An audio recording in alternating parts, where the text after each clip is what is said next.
Okay, I have this fidget spinner here from Weber Customs. It's called the Kila MT. I think this is the only one he makes, although he makes it in several variations. The first thing to know about this one is that it's pretty unique. It actually has two bearings in it. They're one-drop bearings, and they're side to side in here. I'll read you the little note that comes with it in a second to explain what that's all about.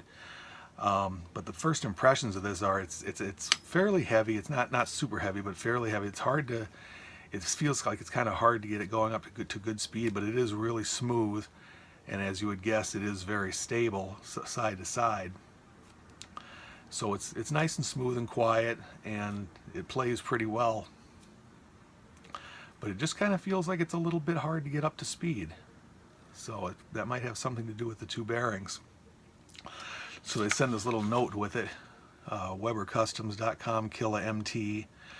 It says, warning, spinner has two bearings. To remove bearings, you first need to push out the hollow spindle shaft, then drive bearings out from their opposite side. So I'm not going to do that because I'm afraid if I get this thing taken apart, I'm not going to get it back together again. They've got a little diagram of the bearings in there, and it looks like it might be kind of hard to get apart and put back together again.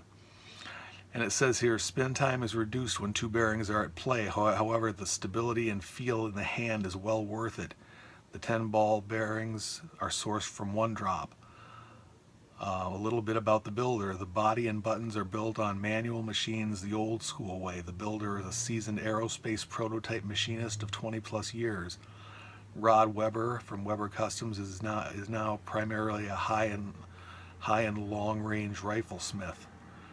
Rod has decided to make a few products that reveal his inner child yet incorporate his engineering machining background.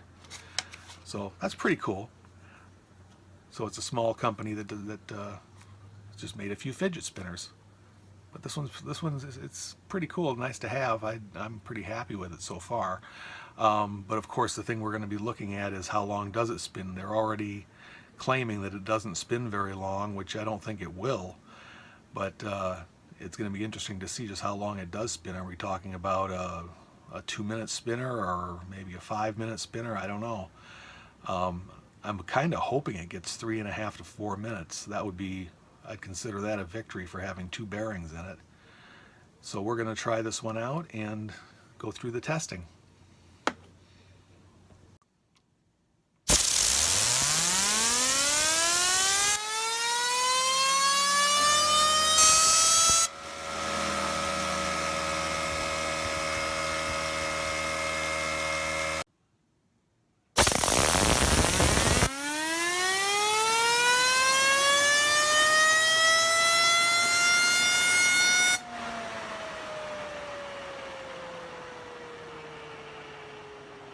Well, I got done testing the Kila MT by Weber Customs, and it was surprisingly a long spinner. It spun for an average of 5 minutes and 36 seconds, which was quite a bit more than I thought it would. It's still not a really long spinner, but 5.5 minutes is a very respectable spin time. So it kind of made me pretty happy in that respect. We got a really nice spin time out of it. Not enough to get a really super high score, but still pretty good. Couple of things I would say about it. It is really smooth and quiet. You can hardly hear it at all, and it like they say in the advertisement, it feels very stable. You don't get any thumping or tipping or anything with it, and that's really good. So the feel is it's kind of hard to describe the feel. It is something unique. If you want something unique, you should try this out.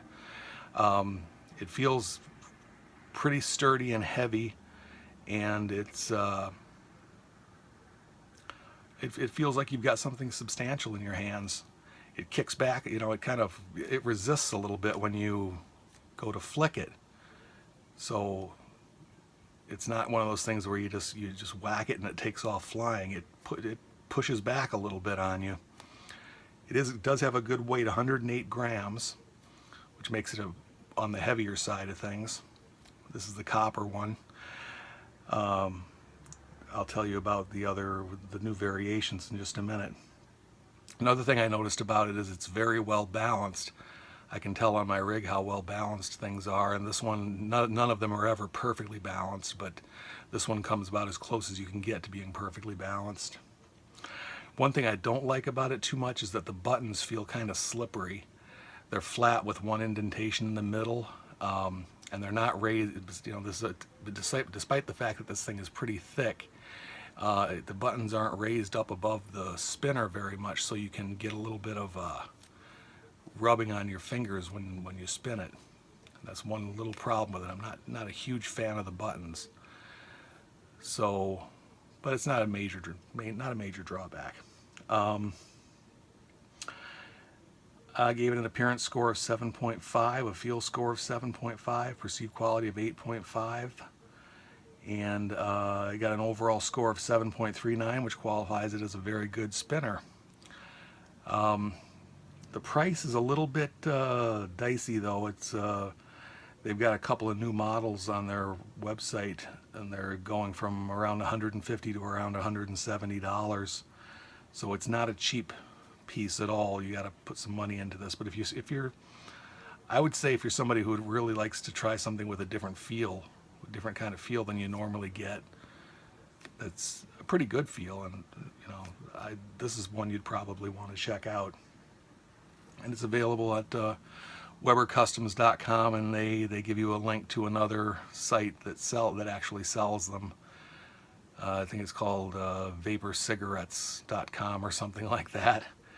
But they have two new ones on there. They don't have this one anymore on there right now.